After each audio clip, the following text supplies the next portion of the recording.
So हे मी गळ्यात काय बांधते हे तुम्हाला पुढे दिसेलच.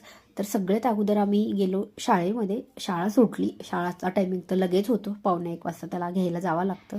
मग त्याला घेऊन आले. जाताना थोडीशी थंडी चालू आहे म्हणून शॉर्टर घालून जातो आणि येताना शॉर्टर काढून माझ्या हातात ठेवायला देतो. आणि रोज येताना आम्हाला एक कॉईन लागतो, म्हणजे लागतो, नाहीतर मग काहीतरी दुसरं लागतं. त्याच्यापेक्षा मी कॉईनच देते. एक कॅडबरीचा कॉईन असतो तो. आणि मग एक मी लसणाची पूर्ण मोठी कांडी घेतलेली आहे, पूर्ण त्याची साल काढली आणि एका दोऱ्यामध्ये वळून घेतली. कारण की असं म्हणतायत की ह्यांनी सर्दी कमी होती. त्याला 3-4 वेळेस दवाखान्यात नेलं तरी पण सर्दीला काहीच फरक नाही, नुसतं म्हणजे सारखं कंटिन्यू सर्दी चालू आहे.